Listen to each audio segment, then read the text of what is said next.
somewhere back in our conversation there, just this personal curiosity, you mentioned that you think that you and I see something about the right and left or their symbiotic relationship a little differently. Mm-hmm. A, what were you talking about? And B, correct what you think I've got wrong here, because I respect you enough to change my mind. I've changed my mind about a lot of shit in the past. I'll do it again.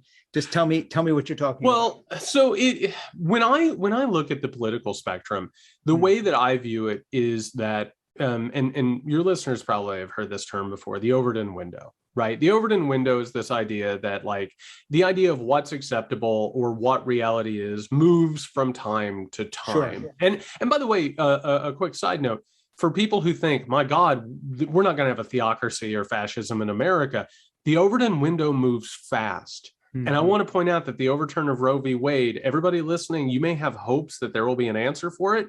Something inside of you has to tell you, we're being prepared to live with this. Yeah. And by the way, let me just interject, and do not let me once again derail what you are about to say. No. For people who are listening who don't know me, Frank Schaeffer, Jared is kind enough to talk about me as if somehow you're all aware of who I am. But let's just say for a minute, there's a few of you who don't know my history. Aside from the fact I'm a writer of fiction and nonfiction, and have been married for 52 years, by the way, and take care of my 5 grandchildren as best I can, 3 of them who live nearby. Who I am is someone who in the 1970s was the nepotistic shill and sidekick to a famous evangelist father, Francis Schaeffer, who many historians like Jared will say, without whom the symbiotic relationship of the pro-life movement, as it was a Roman Catholic thing at that time, would not have developed as closely with evangelicals, who a lot of them were pro-choice by at that time, by the way, including Dr. Reverend Billy Graham, the evangelist, and Criswell of the Southern Baptists, who ran that organization at that time. Here's the preamble. That was the preamble.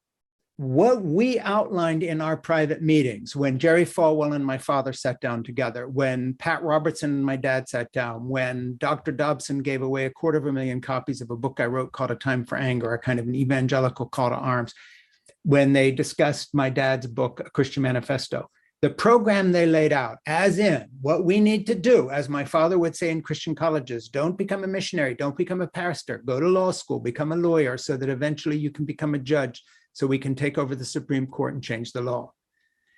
What my dad was calling people to do very intelligently, very articulately, along with other people, has in fact come to pass.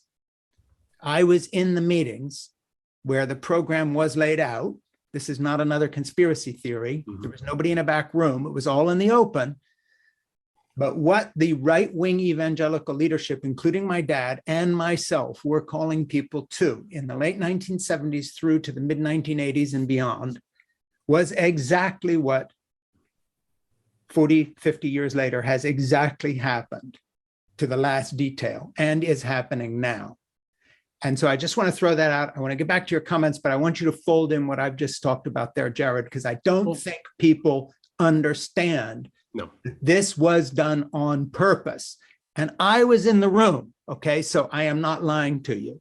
And Frank, I want to point out, and I'm so glad that you talk about this, and I'm going to have you on my podcast so we can talk about this so far in depth, because people don't get this. You even see it in the coverage of the overturning of Roe v. Wade. They treat it as if it was a spontaneous outburst of political energy. Right. Like all of a sudden people woke up one day and they're like, we have to stop abortion. And that's not at all what this is. Not at all. And I was there when we argued with evangelical leaders who would tell Dad, as Billy Graham did in a room in the Mayo Clinic, with me sitting there, Dad was in bed getting chemotherapy. Billy came to visit him because he was across the street.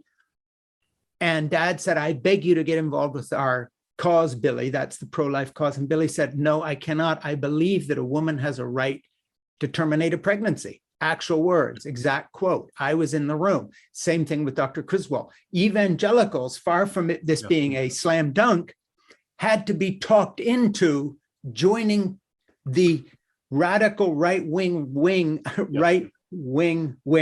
of the Roman Catholic Church, where the people themselves were more divided. And people don't get that. The first fight was within evangelicalism to conquer it for this ideology. Right. And by the way, to take this, we were just talking about the difference between conventional stories, easy narratives, and harder stories.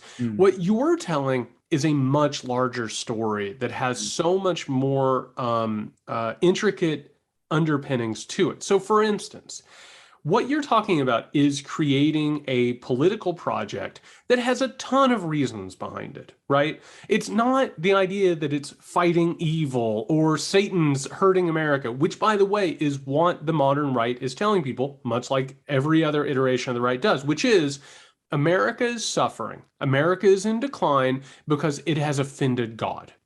And God has taken away his favor. And the way that you fix that is you get rid of abortion, you reinstall gender norms, all you name it, right? You have to please God. And in a way, and I hate to say it this way, but it's true. It's the exact same thing that pre-Christian societies were doing when they had to have sacrifices to gods. Yeah. They said, we need our crops, so we need to sacrifice people to please the god. It's a superstitious explanation of things. So when you actually get into the material reasons for this, the project that you're talking about is being carried out for political power.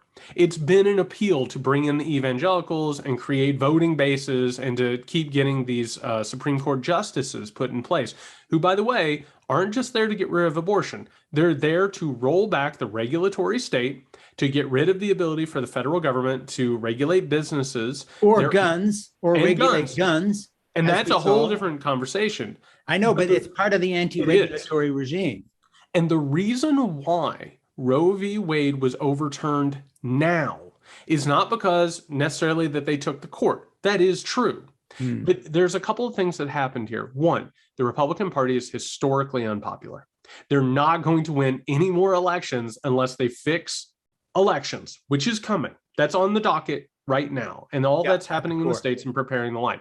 Right. There's a second part to this, and that is America looked up in the past couple of years and they suddenly realized, oh my God, our population is in decline. And more importantly to these people, the white population is in decline and they're in trouble of being overtaken by minorities, which is why you keep hearing about great replacement theory, white replacement theory, all of this. So it's not an accident that this is and by the way, our economy, it's not going to have enough consumers in the future. You're not going to have enough people to work the jobs. And on top of that, if we're going to reindustrialize, you're going to have a lot of people in those factories who are going to need to work for bare bone wages. You have a point here where the religious ideology that you're talking about, they don't believe in the religious ideas. Some do. But the people who are carrying this out, some are true believers, some of them see it as useful. They are doing this for political, economic purposes. And they also want to win elections. They want to control women. They want to create a theocratic state. But all of that is in service of a larger who has power and who doesn't have power. And right now we're seeing the progress of the 20th century rolled back so that old hierarchical power can use Christianity, evangelical narratives, you name it, to solidify their power over a system and get rid of liberal democracy once and for all.